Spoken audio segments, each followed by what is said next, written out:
Alors bonjour à tous, bienvenue dans cette quatrième prédication sur le sens de la croix de Jésus-Christ. Comme vous le savez, on a défini qu'il y avait 5 grands thèmes qui parlaient de la croix de Jésus-Christ au travers de toute la Bible. Et aujourd'hui, on aborde le quatrième de ces thèmes, qui est le thème de la réconciliation. Nous avons tous des familles, nous avons tous des relations familiales et nous savons combien elles peuvent être parfois source d'une grande joie, mais aussi parfois source d'une grande souffrance. Quand il y a des relations qui sont brisées, quand personne ne veut reconnaître ses torts, quand personne ne veut faire le premier pas pour restaurer les relations, nous savons que c'est douloureux, que ça crée une angoisse en nous, que ça pèse sur nos vies. Mais quand il y a la restauration de cette relation, alors c'est un soulagement, nous savons combien c'est précieux. C'est comme un baume qui est posé sur notre cœur de savoir que ce qui nous a pesé pendant tant de temps est enfin envolé. Et la Bible nous présente la relation avec Dieu comme de cette manière-là, comme une question de réconciliation à vivre. Et je vous invite à lire avec moi dans la deuxième épître aux Corinthiens, cette parole de l'apôtre Paul, au chapitre 5, les versets 17 à 21. Ainsi, si quelqu'un est uni à Christ, il est une nouvelle création. Ce qui est ancien a disparu, une réalité nouvelle est là. Tout cela vient de Dieu qui nous a réconciliés avec lui par le Christ et qui nous a confié la tâche d'en amener d'autres à la réconciliation avec nous. En effet, par le Christ, Dieu agissait pour réconcilier le monde avec lui, sans tenir compte des fautes des humains, et il nous les a établis pour annoncer cette œuvre de réconciliation. Nous sommes donc des ambassadeurs envoyés par le Christ, et c'est comme si Dieu lui-même adressait son appel par nous. Nous vous en supplions, au nom du Christ, laissez-vous réconcilier avec Dieu. Le Christ était sans péché, mais Dieu l'a chargé de notre péché, afin que, unis à lui, nous soyons rendus justes devant Dieu. Amen. Si nous avons besoin de réconciliation, c'est parce que nous sommes en rébellion devant Dieu. Nous sommes en rébellion avec Dieu, l'humanité est en rébellion avec Dieu, comme des adolescents mécontents, en pleine crise d'identité ou en pleine crise d'indépendance. Et comment manifestons-nous cette rébellion? Eh bien tout simplement d'un grand nombre de manières, par exemple en jugeant de ma valeur à l'aune du regard des autres au lieu de le faire à l'aune du regard de Dieu, en ne soumettant pas mes pensées à Dieu, en le mettant lui un peu à la marge de ma vie comme s'il était une activité parmi d'autres, en oubliant de toujours lui faire confiance, en oubliant d'aimer malgré tout à cause de lui. Lui qui nous a donné la vie, lui en qui tout subsiste chaque jour, lui qui désire venir habiter nos souffrances et les remplir de sa présence, nous les soulager. Lui qui sait mieux que moi tout ce qui est bon pour moi, lui qui est mon Père et qui m'aime pourtant. Et voilà pourquoi nous vivons dans une famille déchirée, dans une situation qui est douloureuse finalement pour tous les partis. Alors c'est douloureux pour les êtres humains qui n'aiment pas leur père et qui lui font savoir. Et on pourrait se dire, peut-être que c'est pas grave. Peut-être que c'est pas grave d'être en rébellion contre notre père.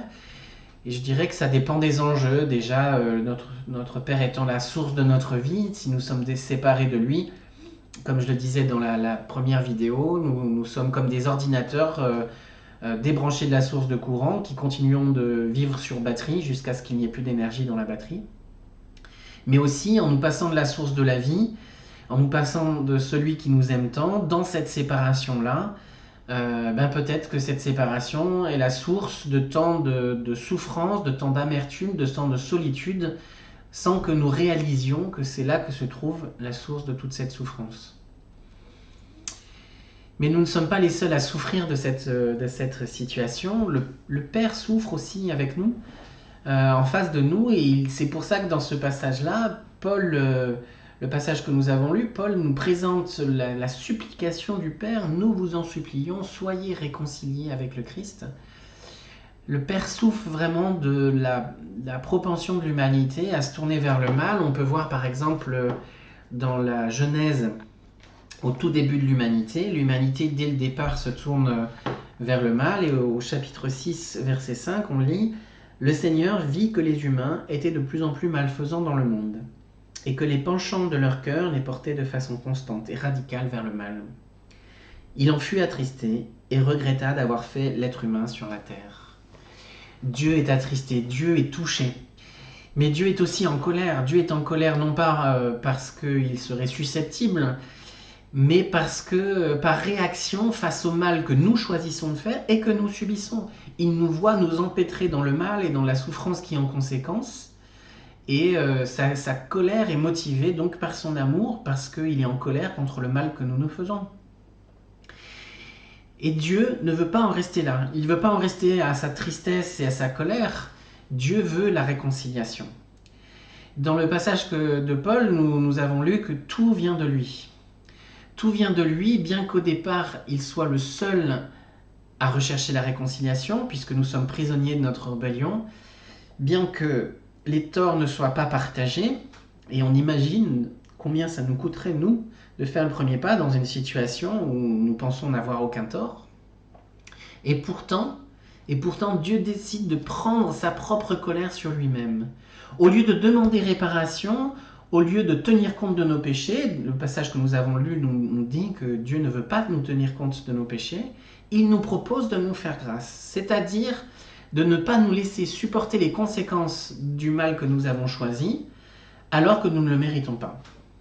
La seule chose qu'il attend de nous, c'est que nous désirions l'accepter, car en fait, nous n'aurions rien à offrir à Dieu pour qu'il accepte de ne pas nous compter les conséquences de notre mal. Nous n'avons rien à offrir à Dieu, nos mains sont vides. Et Dieu, puisqu'il veut absolument la réconciliation, la seule chose qu'il nous demande, c'est de désirer accepter. Il ne nous demande même pas de changer d'abord. Il nous demande seulement le désir d'être proche de lui, le désir d'être en communion avec lui. Et c'est lui qui, une fois entré dans cette communion, nous donnera la force de changer. Alors cette grâce, elle est merveilleuse, elle est incroyable. Et son agent, l'agent de cette grâce, l'agent de cette réconciliation, eh bien c'est Jésus. C'est ce que nous dit le texte que nous avons lu. Je vous relis le verset 21.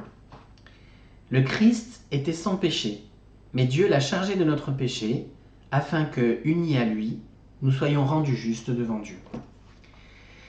Jésus a pris sur lui notre rébellion. Il s'est chargé de notre péché. Qu'est-ce que ça veut dire ? Eh bien qu'il y a eu un échange, que Jésus prend sur lui les conséquences de notre péché, c'est-à-dire la culpabilité, la séparation. C'est d'ailleurs pour ça qu'à la croix, une des 7 paroles qu'il dit, c'est « Père, Père, pourquoi m'as-tu abandonné ?» Donc il prend notre culpabilité, notre séparation et la colère de Dieu sur lui. Et puisqu'il y a échange, alors que recevons-nous en échange de tout cela ? Eh bien nous recevons la justice de Jésus. Dieu nous regarde juste comme il a regardé Jésus comme juste. C'est ainsi que moi, je peux me présenter devant Dieu, non pas pour supporter les conséquences de sa colère, mais pour profiter de son amour. Alors qu'il y ait cet échange pourrait me sembler justement injuste.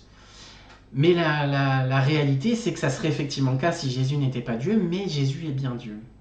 Et c'est là que nous comprenons peut-être aussi un peu mieux ce qu'est le pardon, parce qu'au-delà du bénéfice que nous avons à accepter le sacrifice de Jésus dans notre vie, à accepter cet échange, eh bien nous réalisons que nous avons là un exemple et que le pardon, c'est aussi de supporter dans ma vie les conséquences de l'offense qui m'a été faite, quand bien même j'aurais le droit de demander réparation. Alors Dieu pourrait demander réparation. Quelles sont les conditions ? Quelles sont les conditions que Dieu nous demande pour entrer dans cette réconciliation ? Eh bien la seule condition, c'est de le désirer et de l'accepter. C'est de désirer sortir de la rébellion contre Dieu et de décider d'expérimenter l'amour de Dieu, un amour qui est exigeant certes, mais un amour qui est doux et bienveillant aussi. C'est désirer entrer dans cette relation avec Dieu. Il n'y a pas d'autre condition. Et c'est ça qui nous semble peut-être un peu fou parfois, un peu difficile à accepter, c'est que ça semble si simple et en réalité c'est tellement compliqué, c'est tellement difficile d'entrer dans cette démarche-là, de désirer revenir en arrière sur notre rébellion pour entrer dans la réconciliation que Dieu nous offre. Et pourtant les conséquences sur nous sont très fortes. Dieu n'est plus en colère contre moi, je n'expérimente plus sa colère, je n'expérimente que sa réconciliation, il est de nouveau accessible. La Bible parle d'adoption, c'est-à-dire que Dieu restaure avec nous une relation de type filial.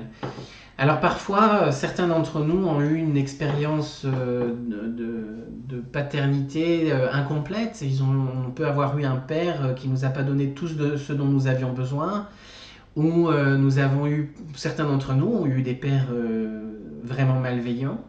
Il faut nous séparer de ces visions de la paternité pour bien imaginer que la paternité en Dieu, elle est parfaite, que Dieu nous aime sans défaillir. Il faut juste essayer. Il faut juste saisir cette main que Dieu nous tend en Jésus-Christ et l'expérimenter. Et si nous l'expérimentons, alors Paul nous apprend que nous devenons alors les ambassadeurs de cette parole pour dire à nos frères et sœurs en humanité que la réconciliation avec ce Dieu bienveillant est possible. Elle est là à portée de main. Notre Père est prêt, notre Père a tout préparé en Jésus-Christ, il nous a tout offert, tout est là. Le Père est sorti de chez lui, il est là sur le bord du chemin, il nous tend les bras, il est prêt à nous recevoir et il est prêt à nous serrer dans ses bras d'amour. Alors faisons-nous les témoins de cette parole, qu'un grand nombre de personnes puissent découvrir et expérimenter l'amour du Père. Amen.